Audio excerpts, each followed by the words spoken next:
On September 26, 2011, a second grade teacher named Mrs. Weiss posted a project on a crowdfunding website called Donors Choose.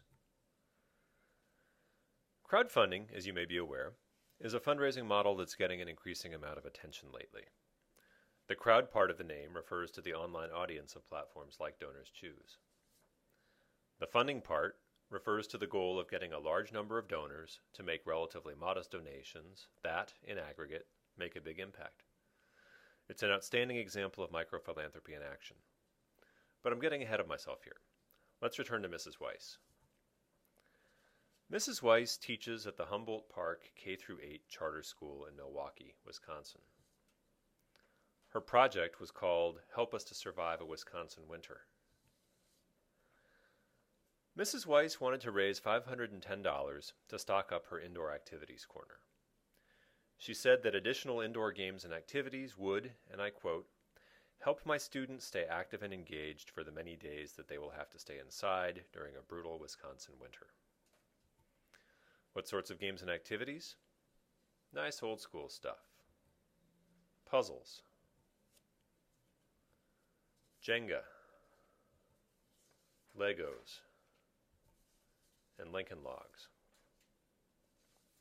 Now, I grew up in Albany, New York, and I understand this need. I remember getting a fantastic new toboggan for Christmas and not being able to use it for weeks because it was 20 below zero outside.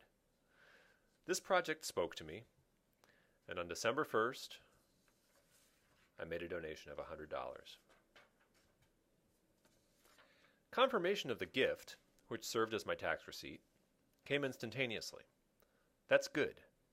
You get used to that sort of speed dealing with companies like Amazon.com, and online transactions that don't send you a confirmation immediately feel just a little bit off at this point. I also got a chance to share my reasons for supporting this project with the teacher, the students, and the other people who gave. In addition to this, I got to take a look at their reasons for giving. In a way, this created an ad hoc community of people who had made the choice to support this classroom. 2 days later, on December 3rd, the project was fully funded. Mrs. Weiss moved fast. She immediately let us know that she would share the good news with her class tomorrow. She was confident that they would be overjoyed. By early January, the supplies had been purchased and delivered to her classroom. Shortly thereafter, it snowed and the students were forced inside for recess. It wasn't long before we started getting pictures of the kids using the games and activities that were acquired through the project. And this continued at irregular intervals throughout the winter. In late April, Mrs. Weiss sent us a follow-up note. She thanked us again for the donations and said that her students loved their new games. She also shared some additional detail. In addition, something has happened that I did not anticipate. Being that all the activities and games we now use during our indoor recess days were gifts to us, my students are very careful when using them. Not only do they take extra care of the material, they are always making sure that everyone is able to use these wonderful new resources. It is a pleasure to see. Thank you. So at this point, from my perspective, I felt like I was getting some pretty good bang for my philanthropic buck. Then, in early May, a manila envelope arrived. In it were thank you notes from the students. I love these.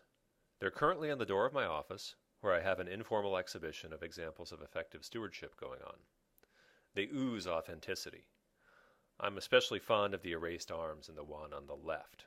It reminds me of my 6-year-old's artistic technique. The reason that I'm taking you through this process in such detail is that this was an absolutely outstanding donor experience. So good, in fact, that I keep going back. So what was so good about it? Well, it was a project that meant something to me. It connected me directly to the students who were being helped. It connected me directly to other people who were supporting the project. It was much more than a one-off transaction. Start to finish, my connection to this classroom lasted 6 months. It was multidimensional, having both online and offline components. And this good donor experience was available at a gift level that I could afford. Put it all together, and it's an experience that is qualitatively different from anything else in educational fundraising at this level of gift. If we can offer something like this to the alumni, parents, and friends who we work with on behalf of our institutions, we may have a major new tool available in our fundraising toolkit. Now, the concept of lots of small donations having a major impact isn't really new or complicated. The core principle involved is nicely illustrated in the old folktale about the stone soup, in which everybody gives a little and eventually they end up with a nice meal to share. On the fundraising front, public radio has been chasing small gifts from listeners for decades. Even in institutional advancement, annual fund programs have focused effectively on relatively modest donations that, in aggregate, deliver millions of unrestricted dollars. Now, people have been raising money effectively online since at least 2004. Howard Dean's campaign tapped into the power of microdonations online, and both Obama campaigns refined it into an art form. The seeds for the current growth of crowdfunding were sown in 2006 and 2007, when Twitter launched and Facebook opened its platform to people beyond the EDU walls. Tens of millions of people poured onto the social web. Suddenly, there was a crowd of pretty significant size spending an awful lot of time interacting with each other on these platforms. Indiegogo, the first of the current crop of crowdfunding platforms to really get traction, launched in 2008. The goal of the platform was, and I quote, all about allowing anybody to raise money for any idea. A tool now existed for getting projects in front of the crowd. The timing was just right. It turned out that the crowd was ready to give. This led to an explosion of crowdfunding platforms. Right now, 5 years later, there are over 500 crowdfunding platforms in operation worldwide. Are people using them? Well, let's take a look at some examples. Here's a snapshot of the impact of Donors Choose. Since beginning operations, Donors Choose has raised almost $182 million in support of over 360,000 projects. These projects have helped almost 9 million students in almost 49,000 schools. Almost 149,000 teachers have posted projects on the platform, and over 1.1 million people have made donations. The majority of these donors are first-time givers to public schools, and the average gift size for a new donor is $202. 73% of the projects posted on Donors Choose are fully funded. Is this an anomaly? Well, let's take a look at another leading platform. Kickstarter is a crowdfunding platform that is focused on creative projects ranging from games to books to movies. Since Kickstarter launched, 4.3 million donors have pledged over $678 million, and over 44,000 projects have been successfully funded, including 37 that went past the $1 million mark. Projects posted on Kickstarter have a 44% success rate, which is lower than those on Donors Choose. But when a Kickstarter project catches fire, look out. Here's an extreme example of Kickstarter success: the Veronica Mars movie project that mesmerized those of us paying attention to crowdfunding back in March and April of 2013. This shows what happens when a crowdfunding campaign really takes off. Within 10 hours of the launch of the campaign, it had gone viral and blown through its original funding goal of $2 million.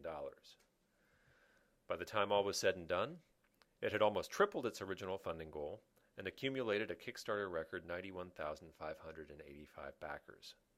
That's mind-blowing, isn't it? The first place that I worked didn't even have 91,000 alumni. In sum, this is not a fad.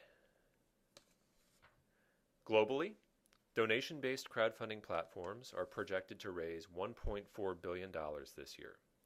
Crowdfunding is here to stay. It works for people seeking funding. It works for people looking to give. And this poses an interesting set of challenges and opportunities for higher education. Let's tackle the challenge first. It's a big one. Here it is. With the increasing popularity of these crowdfunding platforms, especially among younger demographics, people's expectations of what a donor experience ought to be like are changing. Here's what we know from surveys of millennial donors, for instance. They like to give online. They're motivated by compelling causes, but what strikes one as compelling may vary dramatically from person to person. They're responsive to personal asks, and they want a direct sense of the impact of their giving. Now, the Donors Choose experience that I described to you a couple of minutes ago reflects these expectations pretty well, doesn't it? If the younger generations of donors have a choice between a Donors Choose type experience and one that doesn't meet those expectations quite so well, think direct mail, think phone-a-thons, which do you think they're going to choose? You can argue that love for the alma mater will trump convenience, but I know too many people who screen their calls during phone-a-thon season to believe that. That's not convenient for those of us who are heavily invested in the status quo, but our convenience is not what matters here.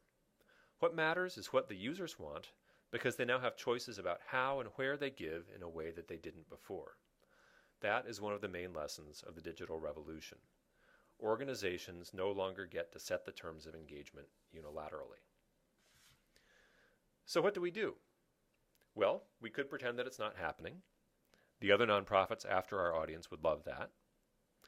We could decide that we're not going to worry about the habits of younger generations of donors, since most of our large gifts are currently coming from people 65 and over. But guess what? The people you're ignoring are going to be your lead donors 10 or 20 years down the road. Ignoring them is not the best cultivation strategy. Or we could be proactive and see crowdfunding as an opportunity to try something new. We could explore it as a complement to existing annual giving activities. We could try to adapt our annual giving efforts by adopting certain elements of the crowdfunding donor experience. What we need to do is to try it out. The only way to understand the potential of crowdfunding at your institution is to experiment and see if and how it fits into your fundraising process and your donor pool. Fortunately, it's a good time for experimentation. There are a number of schools in the US and Canada that have pilot projects underway. Some of these, such as those at Middlebury College and Carleton University, have built their own platforms. Others, such as George Mason, are partnering with an established crowdfunding platform in Indiegogo. There are also platforms emerging that are tailored specifically for higher education, such as ScaleFunder and USeed. At Cornell, we're working with USeed. This is our homepage. We started heading down this road because we thought that crowdfunding might help boost our annual giving participation rate. We viewed it as a complement to an annual fund program that's already quite successful. We're hoping that by developing and promoting projects that focus on specific areas, we'll be able to do targeted peer-to-peer outreach among populations that are less responsive to conventional annual giving appeals. Think younger alums, or think affinity groups. There is some evidence accumulating out there that the crowdfunding model can drive participation. Here's a good example from a UCSF project with Indiegogo. This project was raising money to support a service learning program supporting midwives in Guatemala. This project engaged 165 donors. If you think about a scenario where you're running multiple campaigns simultaneously, each with a different focus and promoted to a different segment of your audience, you can see that these participation numbers could start to add up. Now, for our pilot at Cornell, driving participation is as important as dollars raised. However, we can't forget about the dollars. That would be naive. In terms of dollars raised, the single most successful example of crowdfunding in higher ed that I am aware of to date comes from Middlebury College. This makes sense. They were the first out of the gate with their Mid-Start program, so they've had some time to figure out how to run effective campaigns. In this example, they were raising money for an international student scholarship. As you can see, they started off with a goal of $15,000. They almost tripled that by raising $44,505. In our pilot, we've got a few projects that are heading for pretty ambitious goals. We're optimistic that we might hit them. However, as our project team has worked through the launch process with USeed and campus partners, we've become aware that participation numbers and dollars raised are just the tip of the iceberg in terms of the potential impact of crowdfunding. We think it can be a powerful tool for teaching students and young alumni alike about the culture of philanthropy. We spend lots of time agonizing over this. How can we get them to understand the importance of giving? Well, how about projects that benefit them and the organizations that they care about directly, and enlisting them as fundraisers for their cause? Here's a quick example from our project raising funds for a memorial skylight in the new marching band building. This student is the band's drum major. The skylight is being named after a band member who was her section leader and who died tragically young. We're doing this crowdsource funding, which is new. Cornell has, this is the first time Cornell's doing it. What our specific project is the skylight that's going in. We want this, the skylight's going to be in honor of Kevin Valentine. He went to Cornell. So I'm going to ask you all out there to, participate in this and help me get this skylight named for Kevin and just join me in this process. You simply can't put a price on learning by doing. How about crowdfunding as an engagement strategy? Crowdfunding is not just a tool for raising dollars. It's also a storytelling tool that is optimized for the social networks where people are spending an increasing amount of their time. Take our LGBTQ Leadership Academy project, for instance. The plan is for the alumni volunteers supporting the project to release 30 pieces of original content over the course of 30 days. That's right, custom content produced specifically for this project and this audience, published in a format that is easily shareable. When you hear digital communications folks talking about a content strategy, this is what they're talking about. Multiple, casual, frequent communications that reach people where they are. These are the threads that, over time, weave themselves into an enduring relationship between an individual and an institution. This is an engagement strategy for the 21st century. What about crowdfunding as a volunteer opportunity? In advancement, we frequently talk about asking our constituents for their time, their talent, and their treasure. It's 2013. In the digital age, we can now ask for one more thing: their networks.